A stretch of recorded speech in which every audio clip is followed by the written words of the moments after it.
कल आपको रोका गया था, आज अलग से इंतजाम किए गए हैं, क्या वजह, भेदभाव क्यों है दो नेताओं के बीच में?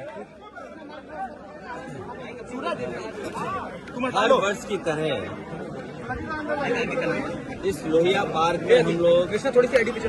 डॉक्टर राम मनोहर लोहिया जी को याद करते हैं। आईडी नीचे और आज के दिन हम सभी समाजवादी लोग इकट्ठे होते हैं यहाँ पर आकर के और माल्यार्पण के बाद उनसे प्रेरणा लेते हुए संकल्प लेकर के जाते हैं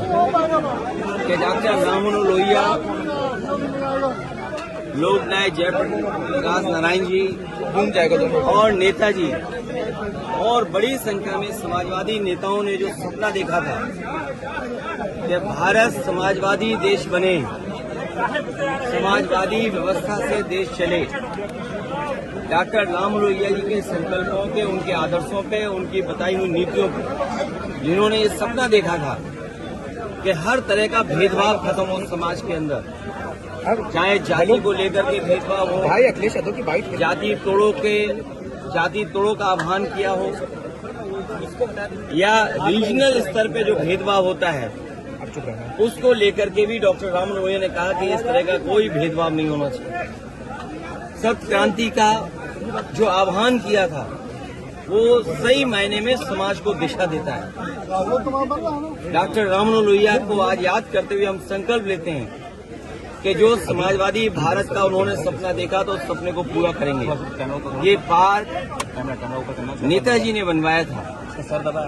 और आज भी लखनऊ में लोगों के लिए या समाजवादी चिंतक विचारकों के लिए ये बहुत महत्वपूर्ण स्थान बनके उभरा है। इस स्थान पर सुबह से लेकर के शाम तक इस पार्क में लोग आते हैं और जब डॉक्टर राम मनोहर लोहिया के प्रतिमा के पास आते होंगे जरूर उनसे प्रेरणा लेकर के जाते होंगे। और आज देश में सच्चाई यही है कि समाजवादी व्यवस्था से ही गरीबी दूर हो सकती है, समाजवादी व्यवस्था से ही पढ़ाई का जो भेदभाव है वो खत्म हो सकता है, समाजवादी व्यवस्था से ही जो डॉक्टर राम मनोहर लोहिया ने कभी कहा था कि दाम बांधो की नीति लागू हो, तो जिस तरह से महंगाई है, बेरोजगारी है, उसको अगर कोई खत्म कर सकता है तो समाजवादी नीतियां। हालांकि जयप्रकाश जी ने संपूर्ण क्रांति का आह्वान किया था, महंगाई या भ्रष्टाचार उस समय की राजनीतिक परिस्थितियों को लेकर के सरकार को इस तरह का व्यवहार कल नहीं करना चाहिए था जिस तरह का सरकार ने व्यवहार किया था। और ये बात कहना कि जीव जंतु हैं इसलिए आप नहीं जा सकते हो, तो जीव जंतु तो सड़कों पर भी हैं, हर जगह हैं, क्योंकि हर जगह आना जाना आप रोक देंगे क्या? जीव जंतु से आप पूरा यातायात रोक दोगे? सड़कों पे चलने को रोक दोगे क्या आप? इसी बहाने को लेकर के जीव जंतु हैं।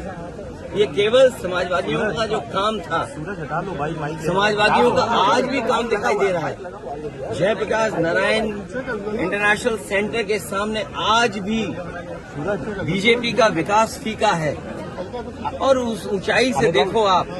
तो आप खुद महसूस करेंगे और उस बिल्डिंग को देखें कि आज के समय में भी वो सबसे मॉडर्न इंफ्रास्ट्रक्चर दिखाई देता है जो पब्लिक यूज के लिए थी।